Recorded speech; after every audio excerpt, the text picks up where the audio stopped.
ಯಾರಿಗೆ ಆಶೀರ್ವಾದ? ಯಾರಿಗಿಂದ ಆಶೀರ್ವಾದ? ಯಾರು ದೇವರಿಗೆ ಭಯಭಕ್ತಿಯಾಗಿರ್ತಾರೆ.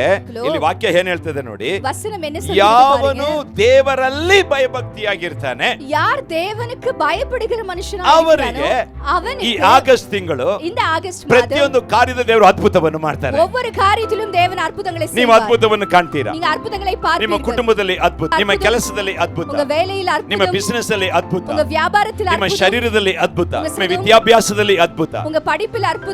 ಆದ್ರೆ ಇದನ್ನ ಮಾಡ್ಲಿಕ್ಕೆ ದೇವರು ಒಂದು ಕೇಳ್ತಿದ್ದಾರೆ ನಮ್ಮ ಹತ್ರ. ஆனால் இதை செய்ய தேவன் ஒன்று கேட்கிறார். ನಾವು ದೇವರಿಗೆ ಭಯಪಡುವವರಾಗಿರಬೇಕು. நாம் தேவனுக்கு பயப்படுகிறவர்கள். ದೇವರಿಗೆ ಭಯಪಡುವವರಿಗೆ நாம் தேவனுக்கு பயப்படுவோம். ಮೊದಲ ಆಶೀರ್ವಾದ ದೇವರು ಹೇಳ್ತಾರೆ, ಮೊದಲಾದ ಆಶೀರ್ವಾದ ನಾನು ನಿನಗೆ ಬೋಧಿಸ್ತೇನೆ, ನಾನು ಉನக்கு ಬೋಧಿಸ್ತೇನೆ, ನಾನು ನಿನಗೆ ತಿಳಿಸ್ತೇನೆ, ನೀನು ಯಾವ ಮಾರ್ಗದಲ್ಲಿ ಹೋಗಬೇಕು, ನೀ ಎಂದ ವಳಿಯಿல நடக்கணும், ಏನ್ ಕೆಲಸ ಮಾಡಬೇಕು, ಎಂದ ವೇಲೆ செய்யணும், ಯಾವ ಸಬ್ಜೆಕ್ಟ್ ತಗೊಳ್ಬೇಕು, ಎಂದ ಸಬ್ಜೆಕ್ಟ್ ಎಡುಕணும், ಈ ಎಲ್ಲ ಕಾರ್ಯವನ್ನ இந்த எல்லா ದೇವರು ಕಾರ್ಯಗಳನ್ನು ಹೇಳ್ತಿದ್ದಾರೆ. தேவன் ನಾನೇ சொல்கிறார், ನಿನಗೆ ಬೋಧಿಸ್ತೇನೆ, ನಾನು ಉನக்கு ಬೋಧಿப்பேன்.